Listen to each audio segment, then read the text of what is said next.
ఆంధ్రప్రదేశ్లో జనగణన కసరత్తు ప్రారంభమైంది. జనగణన అధికారులను నియమిస్తూ ఉత్తర్వులు ప్రభుత్వం జారీ చేస్తుంది. జిల్లా, సబ్ డివిజనల్, సబ్ జిల్లాల స్థాయిలో జనగణన కమిటీలు నియమించింది. పట్టణాలు, కార్పొరేషన్ల వారీగా జనగణన కమిటీలు వేస్తుంది. జనగణన అధికారుల విధుల్ని అడ్డుకుంటే జరిమానా, జైలు శిక్ష విధించేలా ఉత్తర్వులు జారీ చేస్తుంది.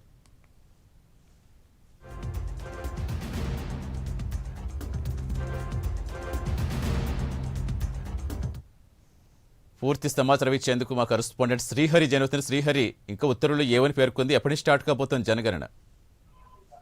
రైట్ సతీష్, ఏదైతే దేశవ్యాప్తంగా అయితే జనగణన అయితే ప్రారంభం కానుంది. అయితే దీంట్లో ప్రధానంగా చూసుకున్నట్లయితే ఏపీలో జనగణన అనేది ప్రారంభం కానుంది. దీనికి సంబంధించి ఏదైతే రాష్ట్ర ప్రభుత్వం ఉందో రాష్ట్ర ప్రభుత్వం ఇప్పటికే అధికారికంగా ఉత్తర్వులు అయితే వెలువడింది. అయితే దీంట్లో ప్రధానంగా చూసుకున్నట్లయితే ఏవైతే అన్ని జిల్లాలు, అదేవిధంగా సబ్ డివిజన్లు, అదేవిధంగా ఆ జిల్లా స్థాయిలో ఏవైతే ఉన్నాయో వీటన్నిటికీ కూడా జనగణనకు సంబంధించి జిల్లా కమిటీలను అయితే ఏర్పాటు చేస్తూ ఈ మేరకు రాష్ట్ర ప్రభుత్వం అయితే ఉత్తర్వులు జారీ చేసింది.